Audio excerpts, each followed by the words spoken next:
আমার একটাই দাবি, আমার এমপি পদ ফিরে দেওয়া হোক। বিষয়টা ক্লিয়ার করা কিছু নেই, আপনারা সবাই জানেন। এই আওয়ামী লীগের আমলে যে নির্বাচন করে ইশরাককে জুলুম করেন, তার প্রার্থীটা বৈধ ঘোষণা করে তাকে করেন ফিরে দেওয়া হয়। আমরা এই আওয়ামী লীগের আমলে মার খেয়েছি, আমার নিজের জীবন কয়েকবার গেছে, আপনারা নিজেরাও দেখছেন।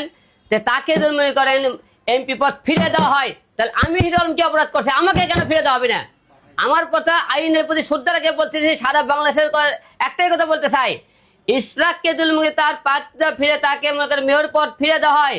আমি হিরো আলম 4 বার জাতীয় সংসদ নির্বাচন করেছি, 2 বার আপনারা দেখছেন আমি পাস করেছিলাম, এবং আমার মৃত্যুর মুখে আমি তাকে ফিরে এসেছি। কারণ আমি কোনো গণনাও চাই না, কোনো কিছু চাই না, ডাইরেক্ট এমপি পদ চাই। কারণ একটাই, আমি দীর্ঘ কয়টা বছর ধরে 10টি বছর ধরে সংগ্রাম লড়াই করেছি, মার খেয়েছি, রাজপথে ছিলাম। আওয়ামী লীগের আমলে যখন বিএনপির অনেক নেতাকে দেখছি, আপনারা মনে করেন আড়া জঙ্গলে ঘুম পাচ্ছে, রাস্তার মধ্যে কথা বলেনি, আমরা সকল বুক খুলে কথা বলছি। তাহলে এখন আপনার দেশের আইন কি, আইনের প্রতি শ্রদ্ধা রেখে বলতেছে, দেশের আইন আদালত ঠিক থাকে, তাহলে আমি হিরো আলম আমার এমপি পদ ফিরিয়ে চাই। কারণ একটাই দাবি, ইশরাককে যেহেতু ফিরে দেওয়া হচ্ছে, আমাকে কেন ফিরে দেওয়া হবে না? দেশের আইন যদি ঠিক থাকে, সবকিছু যদি ঠিক থাকে, তাহলে আমি হিরো আলম কেন পাবো না? আমার জনগণের কাছে প্রশ্ন, আইন প্রশাসনের কাছে প্রশ্ন, আমি আমার এমপি তো ফিরে চাই। আলম ভাই, এটা তো আসলে আদালতের ব্যাপার, আদালত যেটা রায় দেয়, আপনি শুধু রায়ের অপেক্ষা না করে আসলে আপনি এইভাবে বললেন না। কেন আদালতে অপেক্ষা করব? আদালতের কথাই যদি বলেন, তাহলে আওয়ামী লীগের সময় যখন আদালত ছিল, আইন ছিল, তখন কি বলছে, আওয়ামী লীগের এমপি মন্ত্রী সব পাশ করে দিয়েছে, সব জায়গাতে আওয়ামী লীগের সবকিছু পাশ রেখেছে। তাহলে এখন তো লোকজন মনে করেন আগেই ধরে নিয়েছে, সামনে নির্বাচনে বিএনপি এবার প্রধানমন্ত্রী হইতেছে। তাহলে বিএনপির লোকেরা এখন থেকে আইনের আশ্রয় নিতেছে, আইনের কাছে গেলে তারা যদি পায়, তাহলে আমরা কেন পাবো না? কেন এখন আমাদের কি অপরাধ? তাহলে সে তো বিএনপি প্রার্থী ছিল, তাকে তো ফিরে দেওয়া হয়, তাহলে বিএনপির আইন আদালত কে করে বিএনপির হয়ে গেল, তাহলে আমরা কেন পাবো না?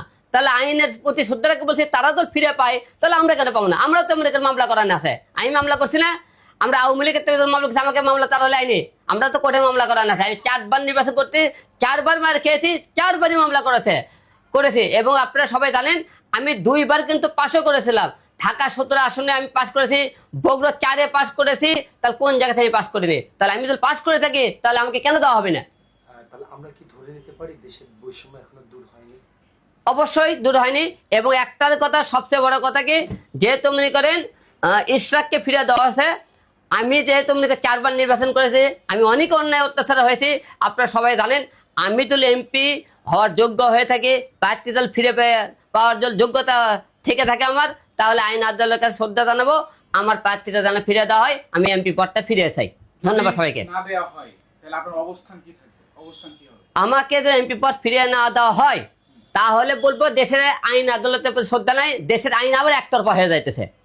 আওয়ামী লীগের টাইমে আওয়ামী লীগের আইন শুনছে, বিএনপির টাইমে বিএনপির আইন শুরু হয়ে যাইতেছে। এখন তো বিএনপির টাইম না ভাই, বিএনপির লোক তো বিএনপির টাইমের সামনে সবাই তো ধরেই নিচ্ছে আপনার বিএনপি এমপি হবে, সবাই তো ধরেই যাবে, বিএনপির এমপি হয়ে যাবে, বিএনপি প্রধানমন্ত্রী হবে, সবাই তো ধরেই নিয়েছেন। না হলে করেন বিএনপির লোকে ডাইরেক্ট দিয়ে দিল।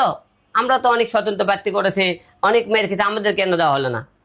এই যে সামনে জাতীয় নাগরিক পার্টি, ছাত্রদের নতুন দল, তারাও তো এবার সংসদ নির্বাচন করবে, অনেকে অনেক জায়গায় ঘোষণা দিয়েছে, তাহলে শুধু বিএনপির কেন টান আসতে পারবে?